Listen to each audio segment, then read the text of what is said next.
Donc c'était pas quelque chose de prémédité, c'est-à-dire que j'étais pas partie en me disant je vais faire un reportage photo du chemin de Saint-Jacques et je vais écrire un recueil de pensées et puis un livre. Non, non, j'étais partie pour vivre cette expérience.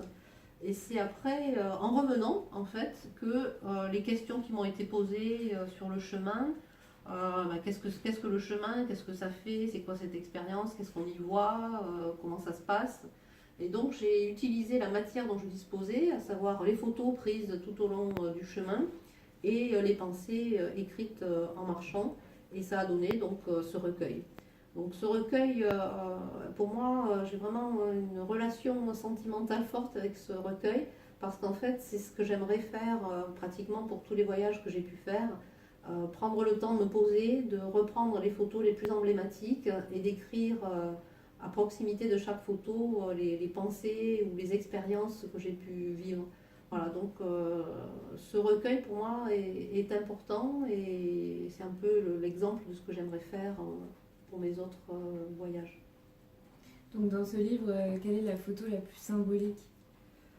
Ah, la plus symbolique,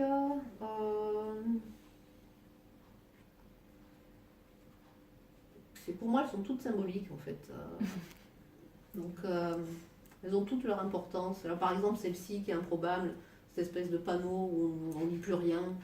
Je trouve ça tellement incongru, tellement amusant. Voilà, cet homme dans la brume qu'on discerne à peine. Enfin, pour moi, toutes les photos ont, ont un sens particulier. Il y en a peut-être une, je ne sais plus. Voilà, là c'est la petite bassine en fer où je me brossais les dents. Donc chaque là, mes chaussures, voilà, chaque photo a vraiment une raison d'être. Les nuages dans le ciel, comme improbable dans un ciel totalement pur. Je sais plus, là on arrive à Saint-Jacques.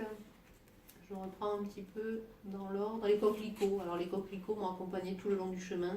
Les coquelicots, j'ai pour les coquelicots un amour immodéré parce que c'est tellement fragile. Voilà, là ici, cette tête de mort et ses os, ce côté un peu inquiétant. Alors il y en a une que j'aime, il y a celle-ci que j'aime beaucoup. Les oiseaux posés sur les fils électriques comme des notes sur une portée de musique. C'est fabuleux quand on a ces visions-là. C'est extraordinaire. Là, le soleil couchant sur cette cathédrale à Fromista, cette Compostelle. Alors, cette rose, voilà, cette rose où je l'ai mis en regard de cette pensée. La rencontre à ne pas manquer et la rencontre avec soi-même. Voilà, pour moi, c'était vraiment ça la question du chemin. Alors, il y en a une que j'aime bien aussi. Voilà, celle-ci, la balançoire. La place libre est la tienne. Prends-la et savoure-la. Tu la céderas à ton tour. Voilà, cette notion de prendre sa place, de céder sa place. Pour moi, c'est quelque chose d'important. Il y en a une, voilà, sur l'ombre aussi. L'ombre sur le chemin. Accepter son ombre pour accueillir sa lumière. Et marcher avec comme compagnon son ombre, c'est une expérience assez intéressante.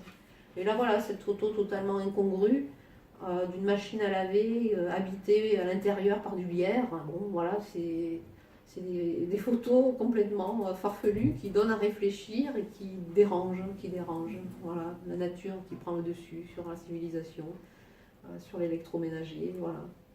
Donc voilà, je suis un peu intarissable, donc il vaut mieux que je m'arrête, sinon ça va faire trop long. Par exemple, voilà, cette photo aussi d'une propriété avec une brume au loin, et cette notion de limite. Cette photo m'a beaucoup inspiré la notion de limite. Et je mets en regard cette pensée. Franchir une limite, c'est chercher la suivante. C'est comme les horizons qui se succèdent sur le chemin. Et ça m'a aussi inspiré cette autre pensée. L'excès est la limite supérieure franchie qui te rend inférieur à toi-même. Donc voilà, cette notion d'excès qui en fait peut mettre en péril la personne. Donc voilà, je finirai peut-être sur cette pensée-là. Ne regarde ni le chemin parcouru, ni le chemin à parcourir, sois présent à ton pas, ici et maintenant. Voilà. Merci beaucoup Christelle. Merci Elvire.